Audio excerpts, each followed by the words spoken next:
اللہ الآیہ سبحان ربک رب العزت عما یصفون وسلام علی المرسلین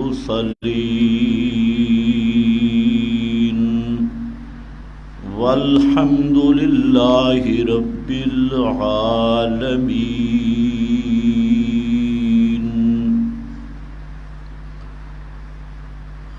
انتہائی قابل قدر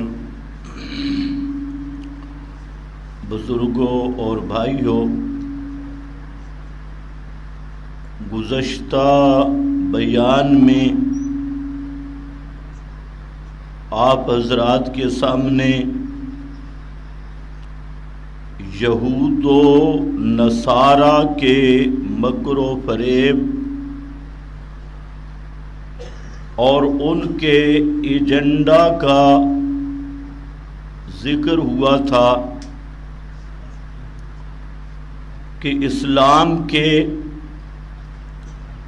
سب سے بڑے ازلی دشمن یہود اور نصارہ ہیں۔ شروع سے لے کر آج تک جن کی دشمنی اپنی انتہا پر ہے اور ان کے ایجنڈا میں یہ بات شامل ہے کہ مسلمان کو مسلمان نہ رہنے دیا جائے، اسی ایجنڈا پر پوری دنیا کے وسائل کو استعمال کیا جا رہا ہے اور کئی قسم کے محاذ پر یہ کام یہود و نصارہ اول دن سے کر رہے ہیں۔ نبی کریم صلی اللہ علیہ وسلم کے زمانہ مبارک میں یہود کی یہی روش رہی، نصارہ کا یہی طرز رہا، حتیٰ کہ قرآن مقدس نے ان کے ان سب حربوں کو ذکر کیا۔ ان میں ایک مستقل جماعت ایسی بھی تھی جنہوں نے یہ منصوبہ بنایا کہ صبح کے وقت نبی کریم صلی اللہ علیہ وسلم کی مجلس میں جائیں اور اسلام کا اقرار ظاہر کریں اور شام کو مرتد ہو جائیں۔ یہ ایک پوری پارٹی تھی جو صبح آپ کی مجلس میں آ کر قرآن و سنت کا درس سنتے اور شام کو اس قرآن و سنت کے درس پہ اعتراضات کرتے ہوئے واپس چلے جاتے۔ مقصد کیا تھا؟ عام مسلمانوں کو شبہوں میں ڈالنا، کہ جب عام لوگ دیکھیں گے کہ یہ مولوی طبقہ، مدرسے میں پڑھانے والا طبقہ یہ صبح کو آیا اور پھر واپس ہو گیا، تو معلوم ہوتا ہے اس دین میں کوئی قابل تقلید یا قابل اتباع چیز نہیں۔ اسی طرح انہوں نے ایک اور پارٹی بنائی جس میں ان کا زور یہ تھا کہ اسلام کا نام لے کر ایسی اصطلاحات جاری کر دی جائیں جن اصطلاحات کی وجہ سے مسلمان گمراہ ہوں۔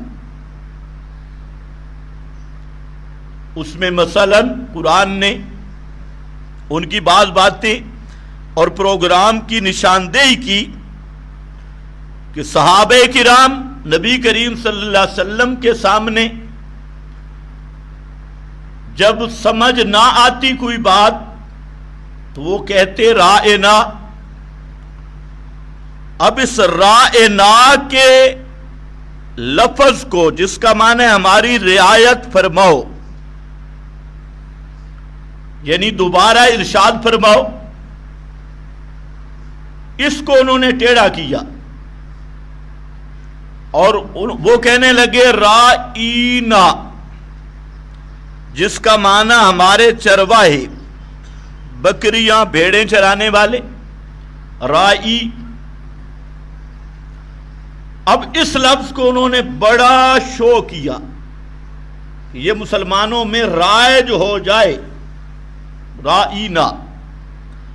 تو کلمات کفریہ، اصطلاحات کفریہ، اس وقت میں بھی انہوں نے اسلام کے اندر ملاوٹ کرنے کی کوشش کی، اور آج بے عین ہی وہ اپنی روش پہ قائم ہیں کہ جو اصل اسلام تھا اس اسلام میں انہوں نے ایسی تحریفات شامل کی، اسلام کے عنوان پر ایسی اصطلاحات جاری کی کہ اب عام مسلمان بھی اصل اسلام اور رسمی اسلام میں فرق نہیں کر سکتا. اصلی مسلمان اور رسمی مسلمان کا فرق مٹ گیا. اب جو رسم تھی اصل بن گئی، جو اصل تھی وہ قابل اعتراض بن گئی.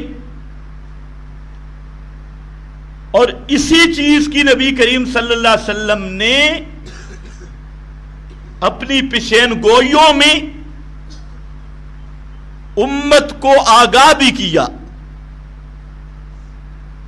اور اس ملاوٹ سے بچانے کی کوشش بھی کی.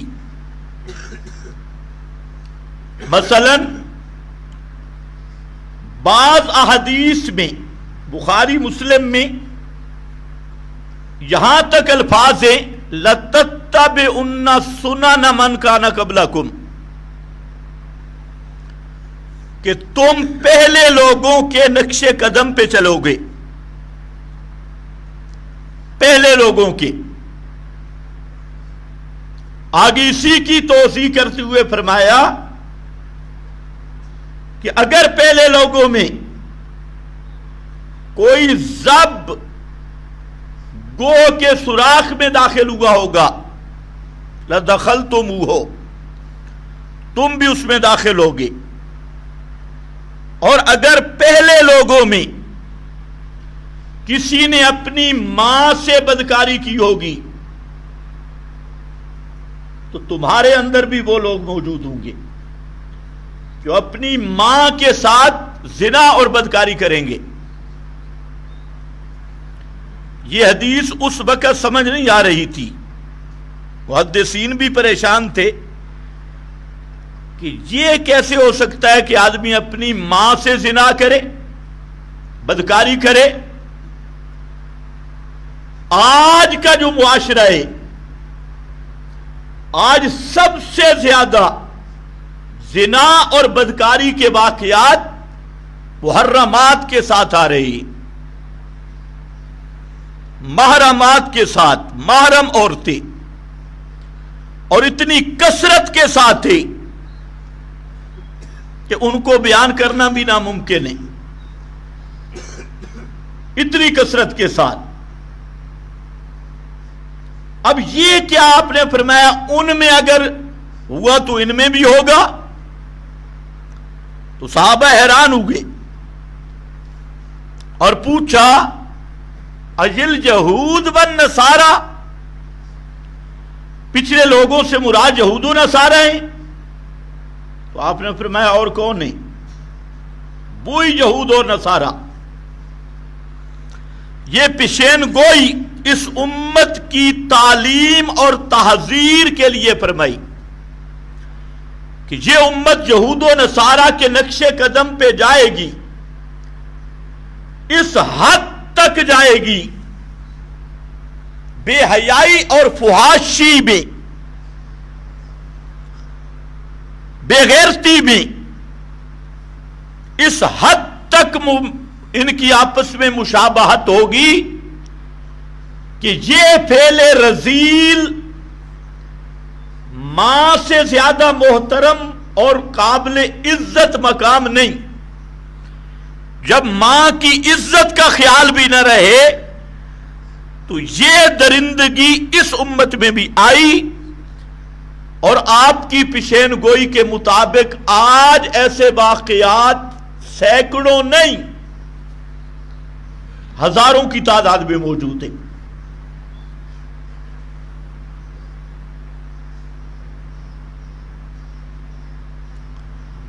اسی طرح عقائد کے سلسلہ میں آپ نے آخری فرمودات میں کئی ارشادات فرمائے، وصیتیں کی۔ ان میں ایک یہ بھی ہے، لا تتخذوا القبور مساجدا، قبروں کو سجدہ گاہ نہ بنانا۔ من کانا قبلکم، جو تم سے پہلے لوگ تھے، یعنی یہود اور نصارہ، وہ اسی وجہ سے گمراہ ہوئے کہ انہوں نے انبیاء اور صالحین کی قبروں کو سجدہ گاہ بنایا۔ لعن اللہ اليہود والنصارى اتخذوا قبور انبیائہم وصالحیہم مساجدا۔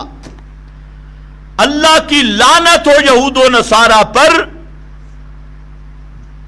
کیوں کہ انہوں نے اپنے انبیاء کی قبریں اور صالحین کی قبروں کو سجدہ گاہ بنایا، مساجدہ۔ پھر آپ نے فرمایا لا تطرونی کما اطرت النصارى، لا ترفعونی فوق منزلتی، مجھے میرے درجے سے اوپر نہ بڑھانا۔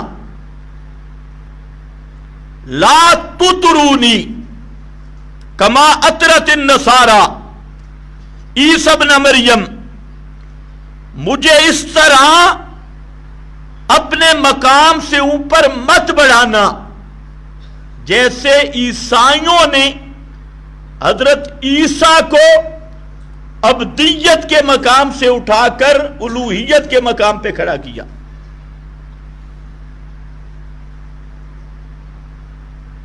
یہ سب کیا تھا؟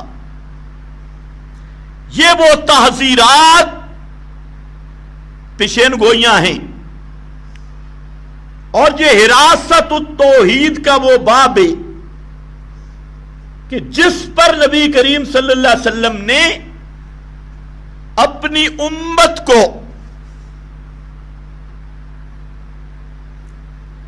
جس نہج پہ چھوڑا کہ عقائد میں یہود و نصارہ کی تقلید نہ کرنا، تہذیب میں یہود و نصارہ کی اتباع نہ کرنا، حتیٰ کہ عام عبادات کا معاملہ۔ سوچنے والی بات ہے، آپ جب مدینہ تشریف لے گئے تو 10 محرم کا روزہ یہودی رکھ رہے تھے،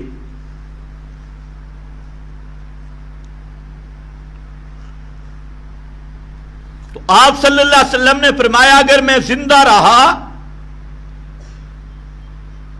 آئندہ سال تو 10 محرم یا 9 یا 11 اس کا روزہ رکھوں گا۔ صرف 10 نہیں، ساتھ نامی ملاؤں گا یا 11، 9 یا 11۔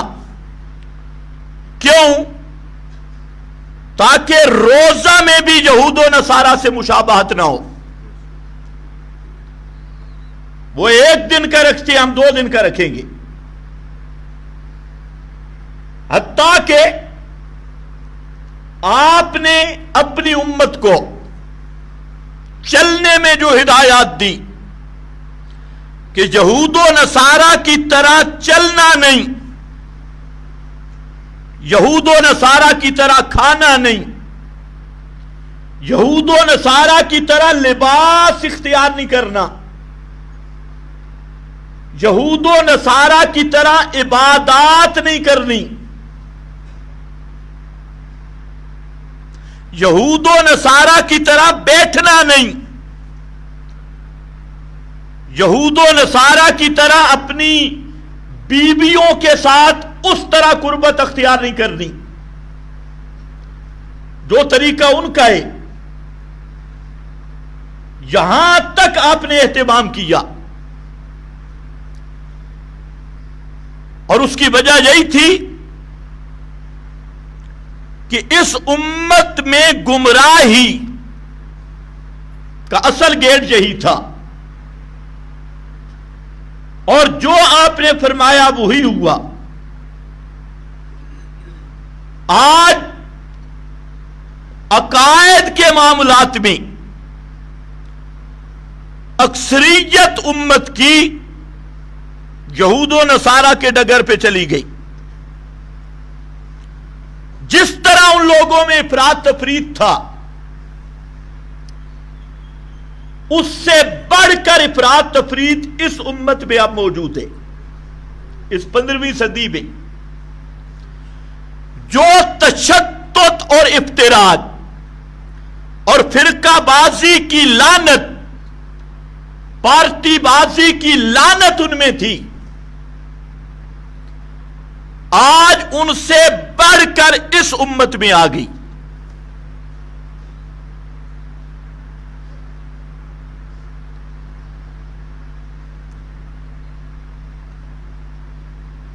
فرقہ بازی کا بھوت اس امت میں اسی طرح جیسے آپ نے فرمایا یہود و نصارہ کے 72 فرقے بنے، اس امت کے 73 بنیں گے، اور سارے ٹھیک نہیں ہوں گے. 72 جہنم میں جائیں گے، صرف ایک جماعت جنت میں جائے گی. اور وہ جنت والی کیا ہوگی؟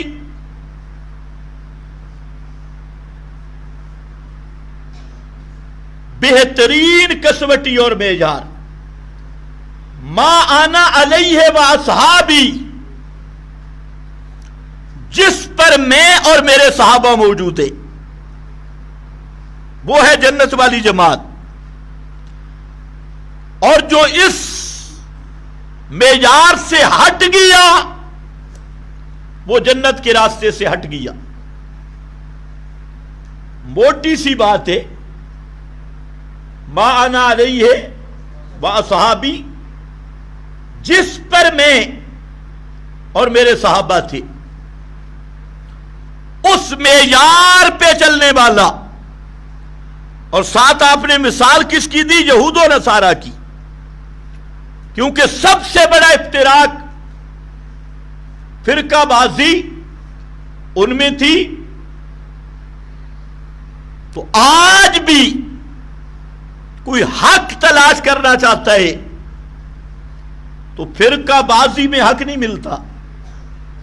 یہ دیوبندی ہے، یہ بریلی ہے، یہ للوڑ ہے، یہ اہل حدیث ہے، یہ پر نہیں. حق ملے گا ما انا علیہ واصحابی، جس راستے پہ محمد مصطفیٰ صلی اللہ علیہ وسلم اور محمد مصطفیٰ کے صحابہ، وہ راستہ کیا ہے؟ حق کا رائے، وہ جنت کا راستہ ہے. اور جو اس راستے سے ہٹ گیا، جتنے خوبصورت نعرے ہوں، خوبصورت شکلیں ہوں، لمبے چوڑے منصوبے ہوں اور وسیع البطن ہو، جو کچھ بھی ہو وہ سیدھا جہنم میں جانے والا ہے، وہ آل حق نہیں۔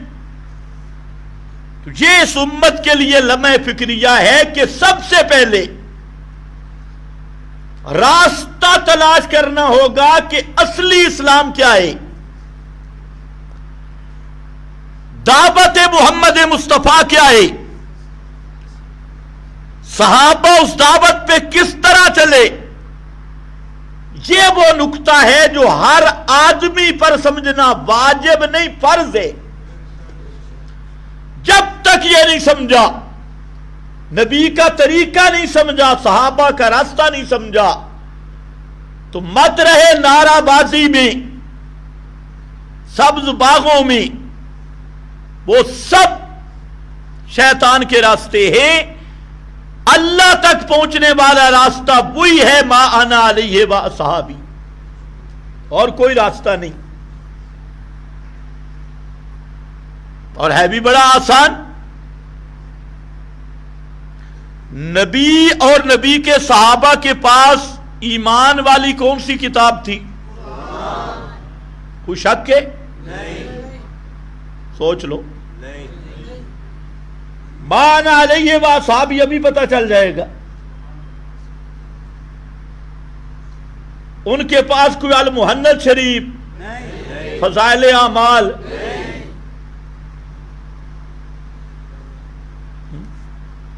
فتاوی رضویہ، کوئی دیوبند بریلی کی لکھی ہوئی کتابیں نہیں تھی۔ کون سی کتاب تھی؟ ما انا علیہ و اصحابی۔ کوئی آدمی اس کا انکار نہیں کر سکتا کہ محمد الرسول اللہ کی 23 سالہ زندگی نبوت والی، اس میں آپ نے دعوت صرف قرآن کی طرف دی، تورات کی طرف بھی نہیں، انجیل کی طرف بھی نہیں، تعلیم قرآن کی دی، تدریس قرآن کی، دعوت کا نصاب قرآن تھا، تزکیے کا نصاب قرآن تھا، پیغمبر کریم کے پاس بھی اور پیغمبر کے صحابہ کے پاس بھی۔ اس سے اتنا تو پتہ چل گیا کہ جن لوگوں نے قرآن و سنت سے ہٹ کر یا اس کے مقابلے میں اپنے ایمان عقائد کی کتابیں الگ تراش لی، وہ ما انا علیہ و اصحابی کی طرز پہ نہیں ہے۔ چاہے وہ اپنے آپ کو شیعہ کہلوائیں، چاہے بریلی کہلوائیں، چاہے دیوبندی کہلوائیں، چاہے رضوی کہلوائیں تے چاہے قاسمی کہلوائیں، چاہے چشتی تے چاہے سہروردی تے قادری، جو مرضی وہ اپنی دم لگا لیں، سب سے پہلے اس نصاب کو لانا ہوگا جو نصاب محمد مصطفیٰ کے پاس تھا، جو نصاب محمد کے صحابہ کے پاس تھا۔ آسان بات ہے، مشکل ہے؟ اور وہ نصاب یہ ہے، یہ 30 پاروں میں موجود ہے۔ حق اس وقت تک معلوم نہیں ہو سکتا جب اس قرآن سے نہیں پوچھیں گے۔ اس کا ترجمہ دیکھو، ترجمہ سنو، اس کو سیکھو۔ عیسائی بچہ انجیل کو جانتا ہے، یہودی بچہ اپنے عقائد کو جانتا ہے، اور ہمارا سفید داڑھی والا بزرگ بے سورہ فاتحہ کا ترجمہ نہیں پڑھ سکتا، کیونکہ مولویوں نے بھی اس کو ختموں والی کتاب بنا رکھا ہے۔ ختم پڑھو، تعویذ لکھو، دم ڈنگر بیمار اوپر گزارو۔ قرآن اس لیے آیا تھا کہ مولوی کی تعویذ کی دکان چلتی رہے، نیا مکان دکان بنے تو ختم بازی کر لو۔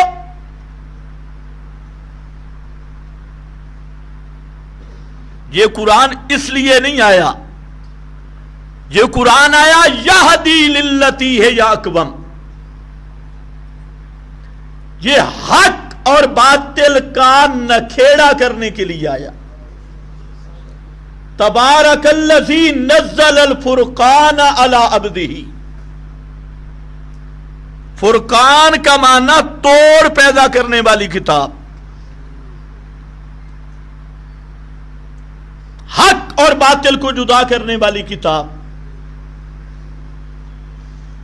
اس لیے کتاب اللہ کے مقابل ملا کی کتاب، محدث کی کتاب، کسی مفسر کی حکایت، کسی راوی کی روایت، کسی بڑے چھوٹے کی حکایت، کسی کی کہانی، کسی بزرگ کا ملفوظ، حتیٰ کہ اس قرآن مقدس کے مد مقابل تورات اور انجیل کا حصہ پیش کرنے والا بھی وہ قطعی کافر اور مرتد ہو سکتا ہے، ما انا علیہ و صحابی کے طریق پہ قطعا نہیں ہو سکتا۔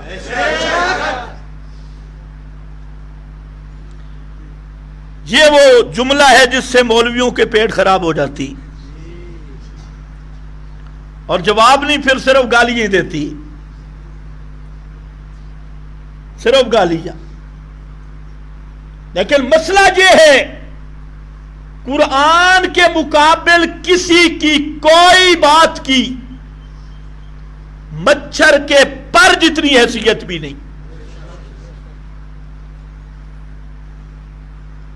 اب نظر آئیں گے یہودی کہاں کہاں گھسے، نصرانی کہاں کہاں گھسے، جس سے آپ نے ڈرایا اسی سے ڈرایا۔ انہوں نے کیا کیا؟ کتاب اللہ وراء ظہورہم واتبعوا ما تتلو الشیاطین علی ملک سلیمان۔ یہود و نصارہ کی سب سے بڑی گمراہی کی پہلی وجہ کہ انہوں نے اللہ کی کتاب سے ہدایت چھوڑ دی۔ کتاب اللہ وراء ظہورہم، ختم پڑھے، سونے کے پانی سے لکھا، تعویذ لکھے، لیکن کتاب اللہ جس مقصد کے لیے آئی تھی، جب کتاب کا مسئلہ آتا اللہ کی کتاب کو ایسے چھوڑتے جیسے پیٹھ پیچھے کوئی چیز پھینک دی جاتی ہے۔ نبذوا کتاب اللہ، نبذ فریق من الذین اوتوا الکتاب کتاب اللہ وراء ظہورہم، اور مقابل میں کیا؟ واتبعوا ما تتلو الشیاطین، المہند کو لے آئے، ما تتلو الشیاطین فضائل اعمال کو لے آئے، ما تتلو الشیاطین فیضان سنت اٹھا کے لے آئے، جھوٹے راویوں کی روایتیں، وہ جو شیطان ملا یا جنات جو ٹوٹ کے جادو کے ٹکڑے، پوتھیاں، رسالے اور عملیات، تعویذات، وہ جو کرتے تھے عملیات کی کتابیں، ان کو لے آئے سامنے۔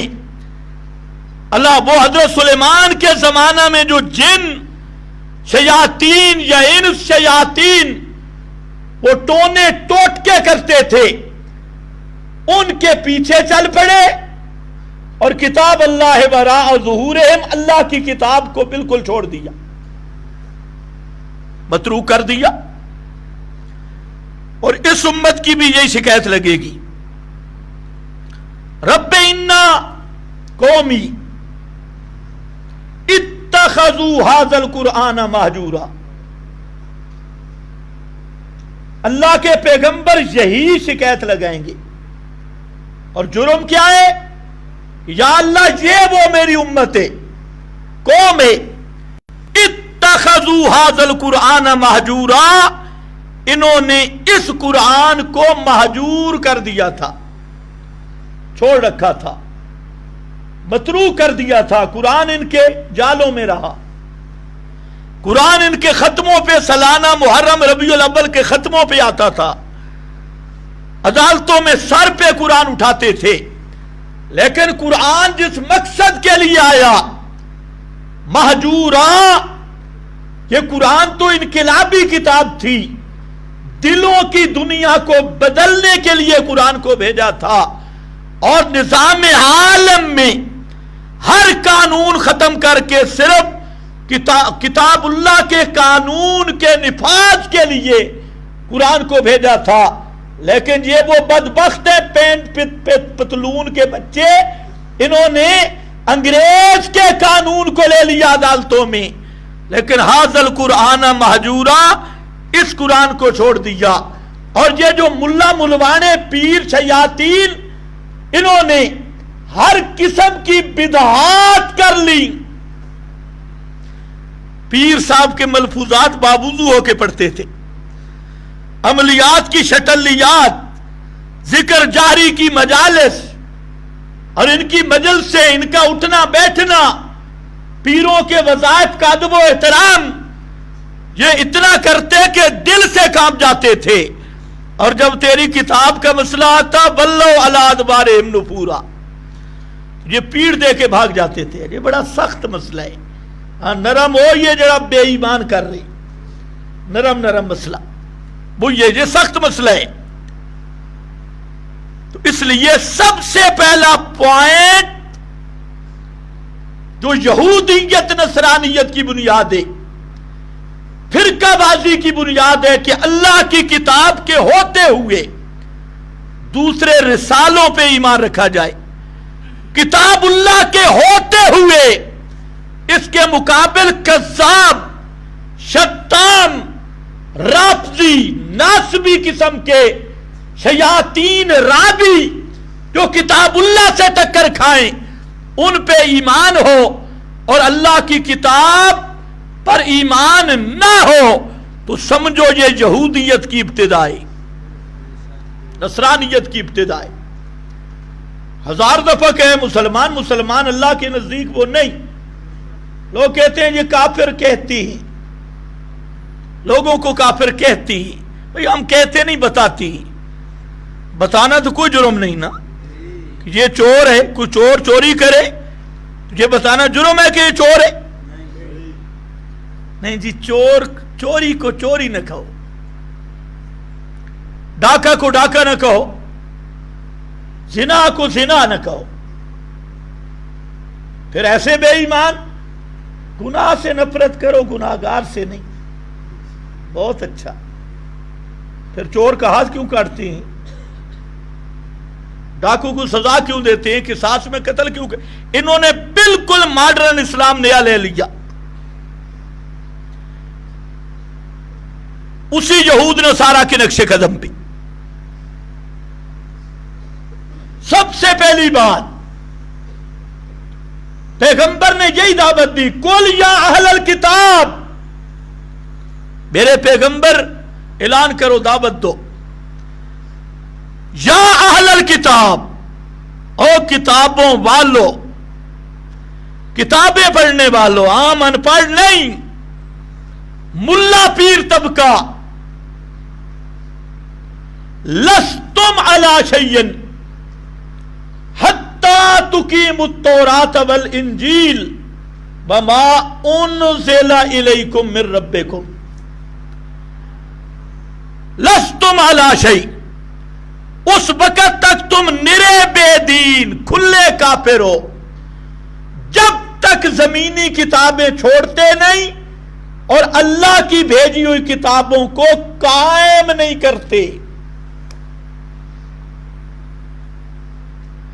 لستم علی شیء، معمولی مسئلہ نہیں۔ دوسرا، جب کتاب اللہ گئی صرف ختموں کے لیے باقی رہ گئی۔ یہودی پڑھتے تھے ختم، حدیث میں واقعہ ہے، نبی کریم صلی اللہ علیہ وسلم تشریف لائے، ایک بچہ آپ کی کبھی خدمت میں جاتا تھا، بیمار ہوا، آپ تشریف لائے، اس کا باپ ساتھ بیٹھ کے تورات پڑھ رہا تھا. باپ مولوی تھا، اور جس طرح تم یاسین پڑھتے ہو وہ ساتھ بیٹھ کے تورات کی تلاوت کر رہا تھا. آپ نے پوچھا اس بڈھے سے، یہودی سے، آپ نے فرمایا بتا اس تورات میں میرا تذکرہ ہے؟ اس کی موٹی گردن تھی، بڑا پاپی، ہے میرا تذکرہ؟ اس نے کہا قال لا، قسم ہے نہیں ہے، آپ کا تذکرہ نہیں ہے. وہ بچہ جو تھا وہ بہت و حیات کی کشمکش میں تھا. اس نے کہا کذب ابی، میرا ابا جھوٹ بول رہا ہے، آپ کا تذکرہ ہے تورات میں، آپ کی علامتیں ہیں تورات میں. آپ نے اسے دعوت دی کلمہ پڑھو. وہ یہودی کہنا ہاں ٹھیک ہے پڑھ لو، خیر ہے پڑھ لو، کیونکہ اندر تو مانتا تھا. پڑھ لو. سارا مقصد تو کل 40 میں 11ویں 12ویں، یہ جتنے مولوی اندر سے تو اچھا طرح، لیکن یہ جو ہدایے ہیں، فیسیں ہیں، چندے ہیں، یہ مانے بنتی. وہ جو عیسائی آئے تھے آپ کے ساتھ مناظرہ کرنے، 12 مولوی تھے، 70 آدمی تھے. وہ ان کا جو بڑا مناظر تھا، اس کے گھوڑے کی لگام اس کا بھائی پکڑے ہوئے تھا، وہ ان پڑھ تھا. مناظرہ ہار گئے، مبالغے کا چیلنج ہوا، اس سے بھاگ گئے. تو مفسرین حضرات لکھتے ہیں کہ وہ گھوڑے کو ٹھوکر لگی، تو ان کی عادت تھی اپنے دشمن کو گالیاں دیتے. وہ جو ان پڑھ بھائی تھا اس نے کوئی بے ادبی کا جملہ کہا نبی کریم صلی اللہ علیہ وسلم کے بارے میں. وہ عالم اس کو غصہ ہے، اس نے کہا ایسا نہ کہے، تو ہلاک ہو. کیوں؟ یہ حضرت عیسیٰ کا گستاخ نہیں ہے، بی بی مریم کا گستاخ نہیں. پٹی ہمیشہ یہی پڑھائی جاتی ہے، آل حق کی بے ادب ہے، یہ گستاخ ہیں، اور مشرک کے با ادب ہے، بڑا ادب والا ہے، بڑا ادب والا ہے، ماننے والا ہے، یہ بے ادب ہے. اس نے کہا اللہ کی قسم محمد اللہ کے سچے نبی ہے. وہ مولوی کہنے لگا ان کی دعوت حق ہے. اس نے بھائی کی طرف دیکھا، حق ہے، مانا کیوں نہیں؟ اس نے کہا اگر مانتا تو بادشاہ کی طرف سے جو تنخواہ ہے، لگتا ہے تیر اشرفی تھا، بادشاہ کی طرف سے جو تنخواہ ہے وہ کہاں سے آئے گی؟ وہ تو گئی، ختم. اس نے گھوڑے کی لگام اور باغ اس کے منہ پہ ماری. اس نے کہا تو گھوڑا لے. وہ واپس آیا اور نبی کریم علیہ السلام کے پاس آ کر مسلمان ہو گیا. اس لیے مولوی کا مسلمان ہونا خدا کی قسم مشکل ہے. مولوی جان بوجھ کے بے ایمان، یہ 30 پارے کا قرآن پڑھ کے بھی اگر اسے مسئلہ سمجھ نہیں آیا تو مولوی کا کفر ہے کا کفر ابی طالب، ابو طالب والا کفر ہے. مفاد ہدیے، کئی مولوی میں سٹیج پہ بیٹھا ہوں، کئی بڑے بڑے مولوی جب تنہائی میں ہمیں ملتے ہیں کہتے ہیں آپ کا مسئلہ حق ہے. ہم بھی اندر سے مانتے ہیں، لیکن ساتھ تیرا اس لیے نہیں دیتے کہ چندے بند ہو جائیں گے، ہدیے مدرسے چلے جائیں گے. بھلا اس سے بڑی کیا صاحب دعوت ہے؟ ہم تو نہیں دعوت دیتے میرے پیر کی طرف آؤ، ہمارے بھی پیر ہیں، لیکن ہم اپنے پیر کی دعوت ہی نہیں دیتے. ہم نے تو کبھی دعوت نہیں دی میرے استاد کی بات مانو، حضرت صاحب کی بات مانو، نہیں. ہم کہتے ہیں ہمارے سب کی حضرت محمد مصطفیٰ کی بات مانو صلی اللہ علیہ وسلم. جو محمد مصطفیٰ پر بات آئی وہ ہے قرآن، اس کو مانو. جب کتاب اللہ گئی ان سے اور اس امت سے تو شرک آیا. شرک آتا تب ہے کہ اللہ کی کتاب معطل کر دی جائے. جب تک قرآن کا راج رہے شرک نہیں آتا. شرک تب آئے گا کہ قرآن کے مضمون کو معطل کر دیا جائے.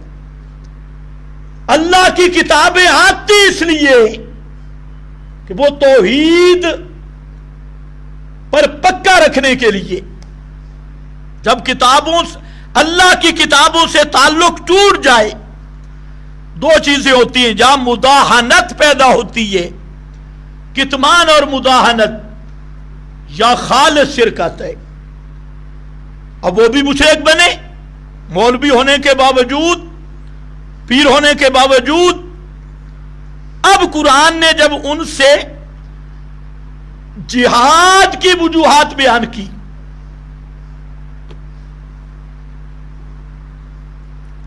کہ ان سے جہاد کرنا ہے یہود و نصارہ کے ساتھ. ایک بات درمیان میں رہ جائے گی وہ بھی سن لو. میں نے کہا ما انا علیہ و صحابی کا معیار بناؤ. ان میں پہلی چیز کیا ہے؟ کتاب اللہ کو ایمان اور ہدایت کا مرکز سمجھو. کتاب اللہ کے علاوہ کسی کتاب کی یہ اتھارٹی نہیں. ایک پھر صحابہ جس توحید پہ تھے اس توحید پہ آؤ. ساری دنیا کے مولویوں سے پوچھو مردوں کو پکارنا تو دور کی بات ہے نا. صحابہ کے پاس تو محمد مصطفیٰ کی قبر تھی اور نبی کریم صلی اللہ علیہ وسلم کی قبر سے بھلا کوئی افضل قبر بھی ہو سکتی ہے؟ سب سے اعلیٰ قبر انور جس میں وجود محمد مصطفیٰ صلی اللہ علیہ وسلم آج تک تر و تازہ اور سلامت موجود ہے. آپ کا مقدس وجود معطر اور تر و تازہ موجود ہے. لیکن تحقیق کر لو سارے جھگڑے ختم ہو جائیں گے کہ صحابہ نے آپ کی قبر پہ عرس کیا ہو. پوچھو مولویوں سے بھی پوچھ لو. یہ جو عرس کے عنوان پہ قبروں کا حج ہوتا ہے پاکستان میں سالانہ قبروں کا حج محمد مصطفیٰ صلی اللہ علیہ وسلم کی قبر انور سب قبروں سے افضل سب قبروں سے اعلی.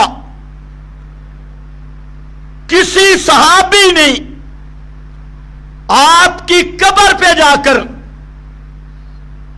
کوئی حاجت پیش کی ہو یہ کہو یا رسول اللہ انظر حالنا اسما قالنا اللہ کے رسول میرے رزق میں تھوڑا سا اضافہ کر دو یا کروا دو میری مشکل حل کر دو یا کروا دو مجھے بیٹا دے دو یا دلوا دو. ایک صحابی سے ثابت نہیں. سوچو ضرورتیں پڑی ہیں بڑی بڑی ضرورتیں پڑی بڑی بڑی مشکلات آئیں لیکن کوئی ایک صحابی بھی حضرت محمد مصطفیٰ صلی اللہ علیہ وسلم کی قبر مبارک پہ جا کے منت نہیں مانتا نظر نہیں مانتا مشکلائی کے لیے پکارتا نہیں حاجت روائی کے لیے حتیٰ کہ آپ کی قبر پہ جا کے اتنا لفظ نہیں کہتا یا رسول اللہ اشفع لنا استشفع بک میں استشفاء کے لیے آیا ہوں میری سفارش کر دو. تو معلوم اسی کو دیکھ لو ما انا علیہ با آج تو یہ پیغامات تو کدھر جا رہا ہے جی حج پہ کہ میرا سلام بھی لے جا اور بے ایمانہ اے شیطان کہتے ہیں میں مسلمان ہوں، پیبر یہودی ہے، یہ تو مرے گا تو پتہ چلے گا کتنے درجے کا مسلمان ہے۔ صحابہ سے بڑھ کے بھی میرے نبی کے ساتھ کوئی محبت کرنے والا تھا؟ صحابہ سے بڑھ کے بھی پیغمبر کے ادب کو کوئی سمجھنے والا تھا؟ صحابہ تو آپ کی قبر پہ جاتے ہیں صرف درود پڑھتے ہی، تو جب آپ کی قبر مبارک پہ میلہ نہیں، عرس نہیں، پکار نہیں، کالے تے چٹے ککڑ نہیں، بکرے چھترے نہیں، قوالیاں نہیں، اور کوئی چیز بھی نہیں، اور تو تے جناب ادھر پاکستان میں کھوتا شادی قبر تے میلے لائے، تو بھی اپنے مزار دیکھ، تو کہاں سے پیش کرے گا ما انا علیہ با اصحابی؟ صحابہ کی طرز کہاں گئی؟ جب قرآن تو نے چھوڑا اب تیرا عقیدہ بن گیا کہ مردے سنتی۔ یہ کیوں عقیدہ بنا؟ کہ صحابہ کا نصاب چھوڑا، صحابہ کا عقیدہ چھوڑا، اب مردے سن۔ وہ کچھ عقل بھی ہوتا ہے، ادھر کھوپڑی بھی ہے۔ یہ جو مسئلہ ہے مردے سنتے ہیں، ادھر بھی کوئی شے نہیں۔ ایک تو قرآن ہے نا، اور ایک اللہ نے ادھر بھی کھوپڑی دی ہے، بھوسا بھرا ہوا ہے، ادھر مردہ تھے ادھر سنتا ہے۔ واہ، کبھی لفظوں پہ غور ہی نہیں کیا، مردہ تھے سنتا، عجیب بات ہے۔ اچھا یہ کبھی نہیں کہتے مردے ہنستے ہیں؟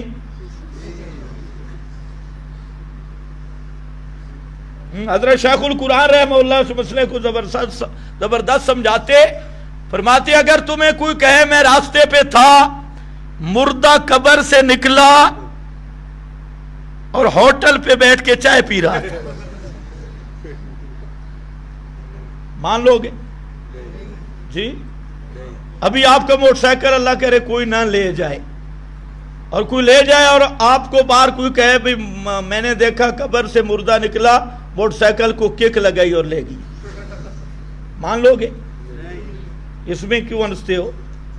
اگر مردہ ہوٹل پہ بیٹھ کے چائے نہیں پی سکتا، موٹر سائیکل کو کک نہیں لگا سکتا، یہ مذاق ہے، تو حضرت شیخ کہتے خدا کی قسم مردوں کے سننے والا مسئلہ بھی مذاق ہے، یہ عوام کے ساتھ مذاق کیا جا رہا ہے۔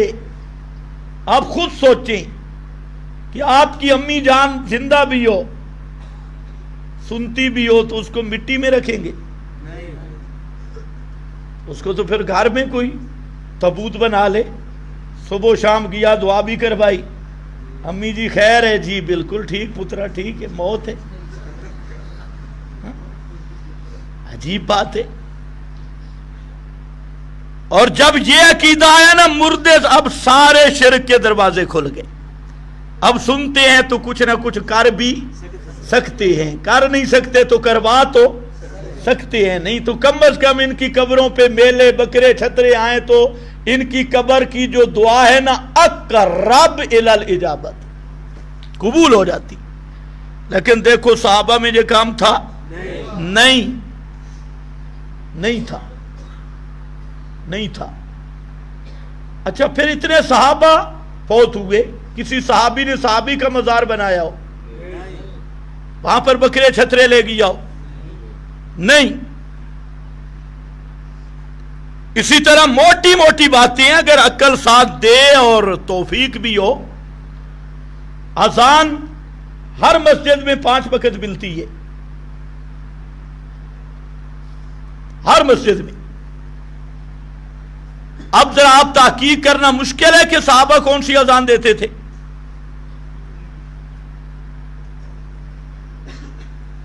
781 ہجری تک، یعنی 8ویں صدی تک اذان اللہ اکبر سے شروع ہوئی، لا الہ الا اللہ پہ ختم ہوئی، اور یہ جو صلاۃ و سلام کے ٹکڑے ہیں اور ہر جگہ کے پر مختلف، یہ شروع ہوئی 8ویں صدی میں۔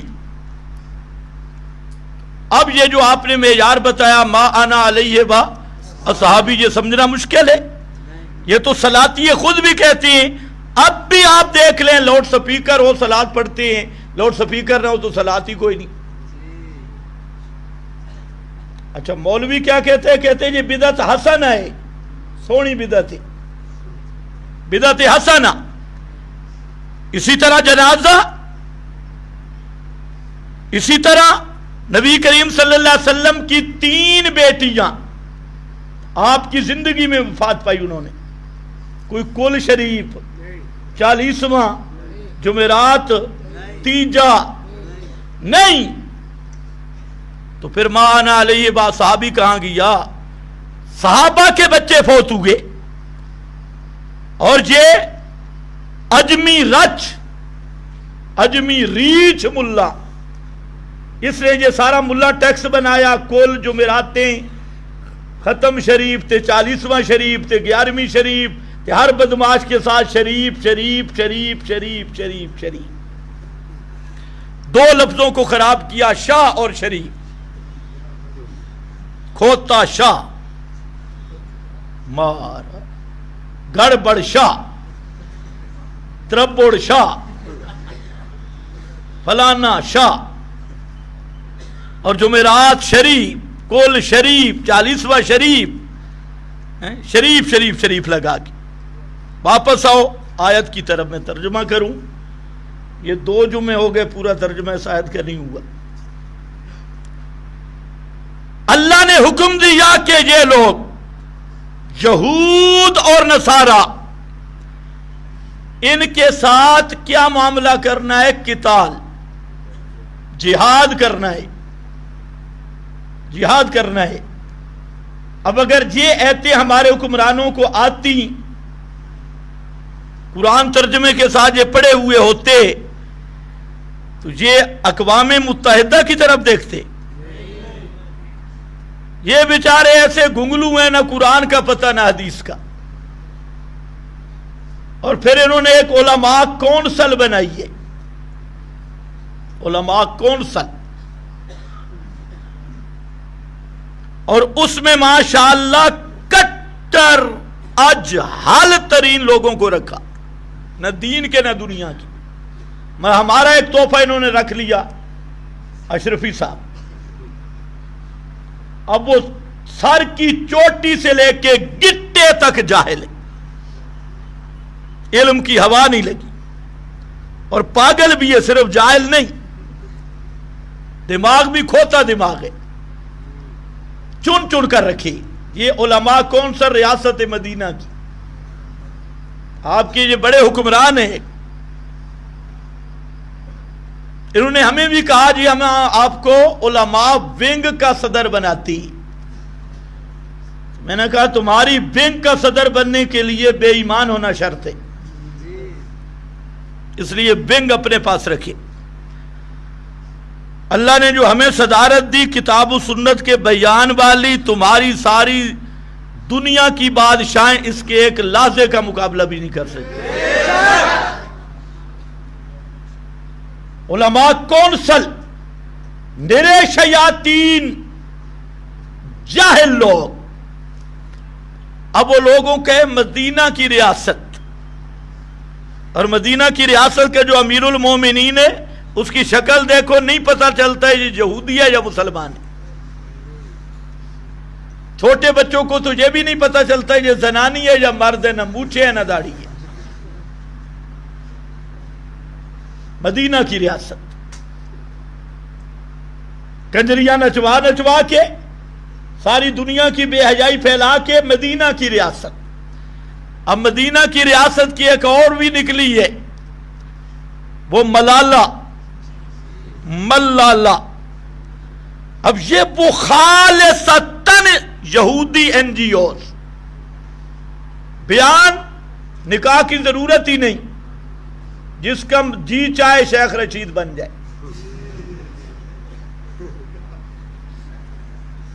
نکاح کی ضرورت ہی نہیں. اللہ جانے اس کی تربیت بھی شیخ رشید نے کی ہوگی, کیونکہ اس کا بھی یہی نظریہ ہے, اس کا بھی یہی نظریہ ہے. اب ایسی کنجریاں قوم کی ہیرو ہیں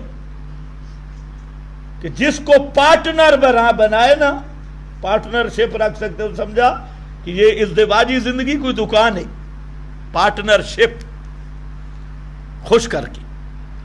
اب یہ تو واجب القتل ہے، لیکن اس کو اسلامی حکومت کہاں آئے؟ اوپر جو بیٹھے ہیں وہ اس سے بڑے. جو بکواس کرتا ہے اسلام کے خلاف اس کو یہ خراج تحسین پیش کرتے، اس کو ایوارڈ دیتی. جو جہاد کے خلاف، قرآن کے خلاف احکام شریعت کا مذاق اڑائے وہ ان کا ہیرو ہے. ان کو یہ نوبل انعام یافتہ بے غیرتی کا تمغہ. قاتل الذین، دیکھو عجیب لفظ قرآن لایا، فرمایا قتال کرو، ان سے لڑو، جہاد کرو. پہلی وجہ لا یؤمنون باللہ، توحید کو نہیں مانتے، حالانکہ توحید کے مدعی تھے. اللہ نے فتویٰ لگایا لا یؤمنون باللہ. جس توحید کے محمد مصطفیٰ دائی تھے اس توحید کو نہیں مانا. 1000 دفعہ دعویٰ توحید کا کریں لیکن توحید وہ معتبر ہے جو محمد مصطفیٰ نے توحید پیش کی ہے. لا یؤمنون باللہ، وجہ آخرت کو بلا بالیوم الاخر، آخرت کے ساتھ بھی ایمان نہیں. حالانکہ وہ کہتے تھے قیامت آئے گی، لیکن قیامت کا تصور انہوں نے اپنا بنایا. ایک فریق کہتا تھا قیامت کے دن حضرت عیسیٰ بچا لیں گے، دوسرا کہتا حضرت عزیر بچا لیں گے. جس طرح آج کا یہ کلمہ گو یہودی یہ کہتا ہے کہ قیامت کے دن فلانا پیر بچا لے گا، فلانا بزرگ بچا لے گا. عیسائیوں کا عقیدہ کفارہ کا، یہود کا عقیدہ فدیہ کا، اور ان کا یہ عقیدہ تھا کہ قیامت کے دن سارے اختیارات انبیاء کے ہاتھ میں ہوں گے، اور ہم انبیاء کی اولاد ہیں، صاحبزادے ہیں، ہمارے باپ دادا انبیاء تھے، اس لیے قیامت کے دن ان کی چلے گی. تو باپ کب راضی ہے بیٹے کو جہنم میں بھیجنے پہ؟ اس لیے اول تو ہم جہنم میں جائیں گے نہیں، اگر گئے بھی صحیح تو ایام معدودات، ہفتہ 1.5 ہفتہ کے لیے چلے جائیں گے یا چلا لگا دیں گے. بعض علماء نے کہا 40 دن، بعض نے ہفتہ 1.5 ہفتہ، بعض نے 3 دن، بس ایام معدودات، چند دن جائیں گے، باقی ہم بالکل بخشے بخشائے تے نحن ابناء اللہ، صاحبزادی.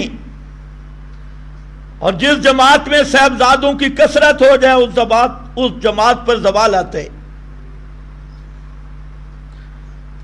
جہاں صاحبزادگان کی کثرت ہو یہ اللہ کی لعنت کے آثار ہوتی. اللہ سب کو محفوظ رکھے. آگے ادھر انہوں نے کہا حضرت عیسیٰ صلیب پہ چڑھ گئے، عیسائیوں کا عقیدہ ہے صلیب پہ، سولی پہ. آج تک یہ جو ٹائیاں پہنتے ہیں یہ وہی صلیب کا نشان ہے. جو آپ کے دفاتر میں صلیبی بیٹھے یہ صلیب کا نشان ہے. حضرت علی آئے، ان کے جہاں صلیب تھی آپ نے فرمایا یہ بت، اس کو پھینک دے، یہ بت ہے صلیب.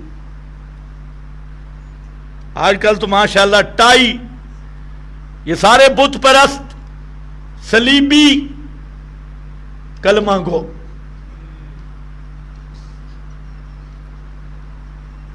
انہیں کہا حضرت عیسیٰ صلیب پہ چڑھ گئے لہذا عیسائیوں کے لیے کفارہ بن گیا. اب عیسائیوں کا کام ہے حضرت عیسیٰ کا عشق.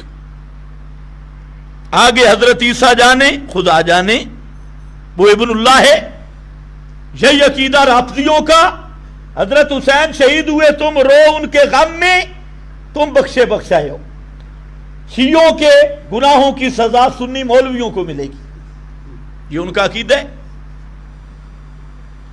قیامت کے دن کرسی عدالت پر علی ہوگا اور ان کے ساتھ یہ دوسرے بریلر نکلے، ان کا سیال والا تے گولڑے والا، یہ بچا لیں گے. تو یہ تصور قیامت کا اللہ نے اس پر فتویٰ لگایا لا یؤمنون باللہ بلا بالیوم الاخر. یہ قیامت پہ ایمان نہیں.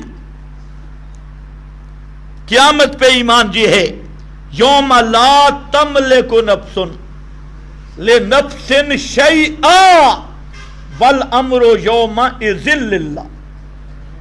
یہ عقیدہ رکھنا ہے. یہ ہے ایمان قیامت پر کہ قیامت کے دن کوئی پیغمبر بھی اس کے اذن کے بغیر لا یتکلمون اپنی زبان کو حرکت بھی نہیں دے سکے گا, لب نہیں کھول سکے گا. لا تملک نفس لنفس شیئا. قیامت کے دن کوئی کسی کا کوئی اختیار نہیں رکھے گا. بل امر یومئذ للہ. سب کے سب اختیارات صرف اللہ کے ہوں گے. اور یہ عقیدہ ہے مالک یوم الدین للہ الواحد القہار. یہ ہے قیامت پر عقیدہ. انہوں نے قیامت کا اقرار تو کیا, لیکن جیسے قیامت ماننی تھی جو محمد مصطفیٰ نے منوائی کہ قیامت میں کسی کا کوئی اختیار چلے گا نہیں. امام کائنات حضرت محمد مصطفیٰ صلی اللہ علیہ وسلم شفاعت کریں گے, اور وہ شفاعت بھی تب ہوگی جب اللہ اذن دے گا. جس کے لیے اذن دے گا, جتنا قدر اذن دے گا. 3 شرطیں. جس کو اذن ملے گا, جس کے لیے ملے گا, جتنا قدر ملے گا, کیونکہ اختیارات سب کس کے ہاتھ میں ہیں. یہ ہے قیامت کا عقیدہ. آج کلمہ گو یہودی بھی قیامت کو نہیں مانتا. نیٹ پہ آپ سنیں ان کی تقریریں. انہوں نے قیامت کو مذاق بنایا ہے. با اللہ کے نبی بھی کانپتے ہوں گے, اولیاء اللہ. یہی حضرت سلطان باہو رحمت اللہ علیہ جو اللہ کے بڑے ولی ہیں, انہوں نے بڑی عجیب حقیقت واضح کی کہ عدل کریں تا تھر تھر کمبن اونچیا شانہ والے ہو, یہ رحم کریں تا بخشے جامن باہو جے منہ کالے ہو. اگر عدل پہ آئے تو بڑی بڑی شانوں والے کانپیں گے, اور رحم کرے تو میرے جیسے گناہگار بھی بخشے جائیں گے. یہ صحابہ نے نبی کریم علیہ السلام سے پوچھا. آپ نے فرمایا کس کوئی اپنے عمل پہ فخر نہ کرے, عملوں کی وجہ سے کوئی جنت میں نہیں جائے گا. جنت میں جائے گا اللہ کی رحمت کے ساتھ. تو صحابہ نے پوچھا بلا انتا یا رسول اللہ آپ؟ فرمایا ہاں میں بھی. الا ان یتغمدنی اللہ برحمتی, میں بھی جنت میں تب جاؤں گا کہ اللہ مجھے اپنی رحمت سے ڈھانپ لے, اللہ کی رحمت سے. تو پہلا مسئلہ توحید جو محمد مصطفیٰ نے بتایا. انہوں نے توحید کا اقرار کیا لیکن مانا کیا کہا؟ یہ انبیاء بھی قبروں میں سنتے ہیں سفارشیں, ہؤلاء شفاؤنا. وقت ختم ہو گیا, میں اس پہ آتا. لیکن انہوں نے توحید کا تصور یہی پیش کیا کہ بس دوسرا اللہ کوئی نہیں, خالق کوئی نہیں, مالک کوئی نہیں. اور یہ جو مشکل کشائی کا مسئلہ, حاجت روائی کا, جو انبیاء اولیاء یہ ان کی قبروں پہ جاؤ یہ سنتے بھی ہیں اور سفارشیں کرتے بھی ہیں. اس عقیدے پہ اللہ نے حکم لگایا لا یؤمنون باللہ, یہ بے ایمان توحید کو مانتے ہی نہیں. تیسری وجہ ولا یدینون دین الحق, لا یدینون دین الحق, نہیں اختیار کرتے دین حق کو. دین کس چیز کا نام ہے؟ لا یدینون دین الحق. دین کا معنی قانون ہے, نظام ہے. نظام حق کو قبول نہیں کرتے, طاغوت کے نظام پہ پکے ہیں. یہ تیسری وجہ ہے قتال کی. ان کے ساتھ اس لیے جہاد کرو, یہ طاغوتی نظام کے بندے ہیں اور نظام الہی کے منکر ہیں. لا یدینون دین الحق. آج بھی تقابل ہے تہذیبوں کا، دینوں کا. ایک دین دین محمدی ہے اور دوسرے نظام طاغوت ہے. یہ جو آپ کا جمہوری نظام ہے، یہ کون سا نظام ہے؟ نظام، ہاں اونچے پڑھو، اونچے ذرا بولو، جو ووٹ دے کے آتے ہیں وہ بھی بولے. یہ کون سا نظام ہے؟ طاغوتی نظام. اس کے مد مقابل ہے دین محمدی. اور یہ مغربی جمہوری نظام، یہ دین دجال، دین طاغوت، طاغوتی دین ہے. اب آپ کی مرضی جس دین کی طرف جائیں. دین محمدی کی طرف آنا ہے، نظام محمدی کی طرف آنا ہے تو پھر اللہ کی حاکمیت کو ماننا ہوگا. اور ہمارے 73 کے آئین میں موجود ہے، قرارداد مقاصد میں موجود ہے. سب سے پہلی شک یہ ہے ہمارے ملک کے قانون میں کہ حاکمیت صرف اللہ کی ہوگی، اور اللہ کے جو بندے ہیں، جو اسمبلی کے ممبر ہیں، یہ صرف اللہ کے قوانین کو زمین پہ نافذ کریں گے. ان کا اختیار نہیں ہوگا. یہ تمہارا 73 کا آئین ہے، لیکن اس کے بعد یہ سب ملک کے غدار طبقہ جو آج تک صلیب کی پوجا پہ پکا ہے اور پاکستان کے آئین کا غدار طبقہ ہے، یہ ہمارے ملک کا آئین ہے. تو ہماری کوشش یہ ہے ان غداروں کے ساتھ قاتل الذین لا یؤمنون باللہ. یہ اس کا مصداق ہے. لا یدینون دین الحق. آپ کا دین اسلام ہے یا کوئی اور ہے؟ جی، ان الدین، یہ میں انشاءاللہ بیان کروں گا. دین کے 5 معنی ہیں، جہاں قانون والا معنی ہے، نظام والا معنی. اور اللہ کے ہاں کون سا نظام ہے؟ اسلام. من یبتغی غیر الاسلام دینا فلن یقبل. اللہ دین جمہوریت کو قبول نہیں کرتا، دین طاغوت کو قبول نہیں کرتا. من یبتغی غیر الاسلام دینا، جو دین اسلام کے علاوہ کوئی دوسرا قانون لائے اللہ اسے کبھی قبول نہیں کرتا. اور کیا سوال ہوگا؟ ما دینک، یہ آگے کیا کہے گا؟ دینی الجمہوریہ، دینی نون لیگ، پی ٹی آئی. زیادہ بے ایمان ہوگا تو کہے گا فضل الرحمان، انٹرنیشنل بے ایمان. توجہ ہے نا بھائی؟ اس میں کوئی داڑھی والا شیطان کی پوجا کرے تو اس کو ہم رعایت کریں گے؟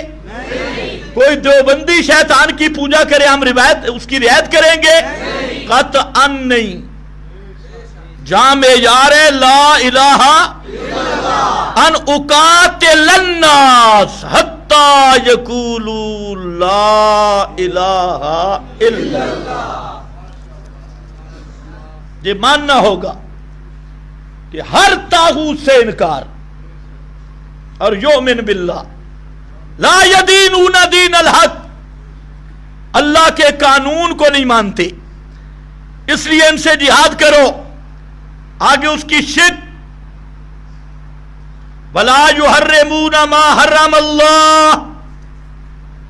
بکس بہت ہو گیا، آئندہ جمعہ پر انشاءاللہ اس سے آگے چلیں گے. ایک اعلان سن لو.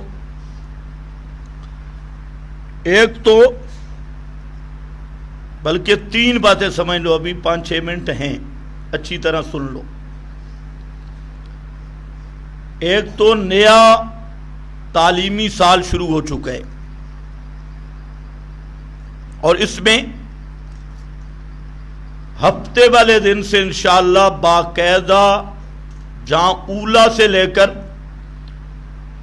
مشکات تک، موقوف علیہ تک مکمل درجات کی تعلیم کا آغاز ہوگا.